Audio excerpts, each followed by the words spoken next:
എല്ലാവർക്കും എൻ്റെ വിനീതമായ നമസ്കാരം. Myself Nisha Madhu from the daughter of rain Nisha Madhu Shri channel. ഇപ്പോൾ അതിരാവിലെ 2:30 സമയമാണ്, 2:35 AM. ഓക്കെ, ഈ സമയത്താണ് എനിക്ക് വളരെ സ്വസ്ഥമായിട്ട് വീഡിയോ ചെയ്യാൻ സാധിക്കുന്നത്. അതുകൊണ്ടാണ് ഞാൻ ഇത്രയും നേരത്തെ വീഡിയോ ചെയ്യുന്നത്. പകല് ഞാൻ മുംബൈയിലാണ് താമസിക്കുന്നത്. പല പ്രാവശ്യം ഞാൻ എല്ലാവരോടും പറയാറുണ്ട്. കാരണം പകൽ എനിക്ക് വീട്ടിലിങ്ങനെ ഓരോരുത്തർ വന്നുകൊണ്ടിരിക്കും, ലോണ്ട്രിയുടെ ആൾക്കാർ, അങ്ങനെ ഓരോരുത്തർ വന്ന് ബെല്ലടിച്ചുകൊണ്ടൊക്കെ ഇരിക്കും. അപ്പോൾ അതുകൊണ്ട് എൻ്റെ വീഡിയോയുടെ ഇടയ്ക്ക് ഡിസ്റ്റർബൻസ് വരും, എനിക്ക് അത്ര കോൺസെൻട്രേഷൻ കിട്ടില്ല. അതുകൊണ്ടാണ് രാത്രി 2:30-ക്കൊക്കെ ഞാൻ വീഡിയോ എടുക്കുന്നത്. ഇപ്പോഴും എനിക്ക് ആക്ച്വലി ഒരു കാര്യം ഹെൽപ്പ് ചെയ്യാൻ പറ്റുന്നില്ല. ഇവിടെ കേരളത്തിൻ്റെ അത്രയും മഴ പെയ്തിട്ടില്ല. മഴ പെയ്തായിരുന്നു. ഇപ്പം എനിക്ക് കൃത്യമായിട്ട് എൻ്റെ ഓർമ്മ വെച്ച് നോക്കിയാൽ 9-ാം തീയതി, 20-ാം തീയതി, 21-ാം തീയതി, 19-ാം തീയതിയൊക്കെ നന്നായിട്ട് മഴ പെയ്തു. പിന്നെ ഇടയ്ക്ക് ചില ചെറിയ ചെറിയ മഴകളൊക്കെ കിട്ടി. മഴക്കാലം എനിക്ക് വലിയ ഇഷ്ടമാണ്. എൻ്റെ ചാനലിൻ്റെ പേരുകൊണ്ട് തന്നെ അറിയാമല്ലോ.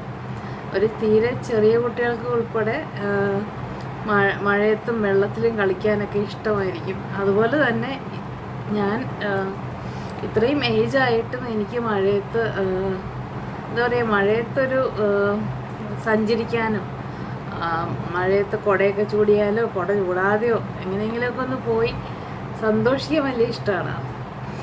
അപ്പോൾ ഇന്നത്തെ കാര്യത്തിലോട്ട് കിടക്കാം. ഇന്നത്തെ ഡേറ്റ് എത്രയാ? 26/06/2024. 26/06/2024. എന്നെ സംബന്ധിച്ച് ഓരോ ദിവസവും എനിക്ക് വലിയ കാര്യമാണ്, എനിക്ക് വലിയ ബ്ലെസ്സിങ് ആണ്. ഞാൻ അങ്ങനെ വിശ്വസിക്കുന്ന ആളാണ്. കാരണം ലൈഫിൽ ഓരോ ദിവസവും നമുക്ക് കിട്ടുന്നത്, ഓരോ സെക്കൻഡും കിട്ടുന്നത്, ഓരോ സെക്കൻഡിൽ നമുക്ക് ചിരിക്കാൻ കഴിയുന്നത്, ഭക്ഷണം കഴിക്കാൻ കഴിയുന്നത്, എന്തെല്ലാം നമുക്ക് ഭഗവാൻ തന്ന ബ്ലെസ്സിങ്ങിനെ കുറിച്ച് നമ്മൾ ആലോചിച്ചുകൊണ്ടിരിക്കുക. ചിലപ്പം നമുക്ക് ലൈഫിൽ ഒത്തിരി പ്രോബ്ലംസ് ഉണ്ടാവും, പക്ഷെ നമ്മൾ അതിനെക്കുറിച്ചിട്ട് ബോധർ ചെയ്യാതെ, അല്ലെങ്കിൽ അതിനെക്കുറിച്ച് അധികം ചിന്തിക്കാതെ നമ്മുടെ ബ്ലെസ്സിങ്സിനെ മാത്രം അതിനെക്കുറിച്ച് കൂടുതൽ ചിന്തിക്കുകയാണെങ്കിൽ നമുക്ക് ഓരോ ദിവസവും വളരെ സന്തോഷം തോന്നും.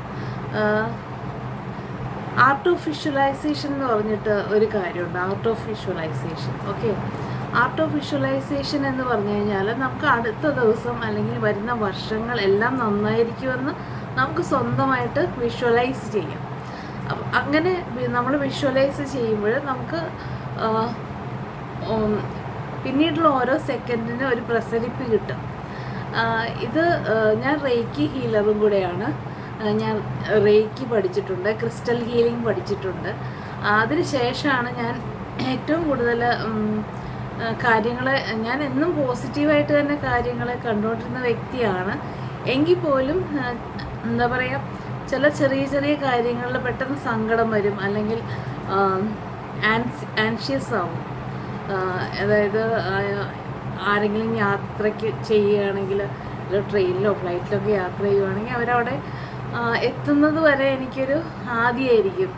മീൻസ് ഞാൻ ഈ റേക്കിയൊക്കെ പഠിക്കുന്നതിന് മുമ്പ്. പക്ഷേ റേക്കി പഠിച്ച ശേഷം റേക്കിയിൽ ചില ടെക്നിക്സ് ഉണ്ട്, റേക്കി പ്രൊട്ടക്ഷൻ എന്നൊക്കെ പറയും. അങ്ങനെ ഉള്ള ചില കാര്യങ്ങളൊക്കെ ചെയ്യാൻ തുടങ്ങിയ ശേഷം എനിക്ക് പേടിയില്ലാതായി. എനിക്ക് എല്ലാത്തിനെയും അപ്രോച്ച് ചെയ്യാനായിട്ട് ധൈര്യം വന്നു. അപ്പോൾ ഈ റേക്കി പഠിക്കുകയാണെങ്കിൽ നമുക്ക് നല്ലതായിരിക്കും എന്ന് ഞാൻ ഓരോ സുഹൃത്തുക്കളോടും പറയുകയാണ്.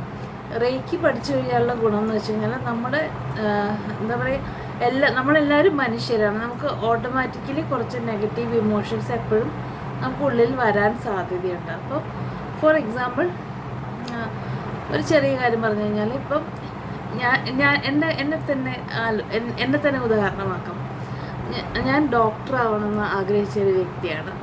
ഡോക്ടറാവാൻ സാധിച്ചില്ല, പക്ഷേ അത് കുഴപ്പമില്ല. ഞാൻ ആക്ച്വലി എന്താ പറയുക, എന്താണ് എൻ്റെ മുന്നിൽ വന്നത് അതിനെ ഞാൻ ഇഷ്ടപ്പെട്ട് അതിൽ മാക്സിമം ട്രൈ ചെയ്യാൻ തുടങ്ങി. ഡോക്ടറാവണമെന്ന് ആഗ്രഹിച്ചെങ്കിലും ഡോക്ടറാവാൻ സാധിച്ചില്ല. എൻ്റെ ഒരു സമയത്ത്, അതായത് ഞാൻ പഠിച്ച കാലത്ത്, ഞാൻ 90s കിഡ്സ് എന്നൊക്കെ പറയും.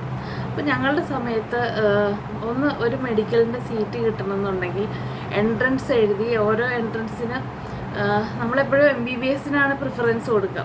ഹോമിയോപ്പതിയും ആയുർവേദം ഒക്കെ നമുക്ക് ഇഷ്ടമാണ്, ഇഷ്ടമല്ലാഞ്ഞിട്ടല്ല.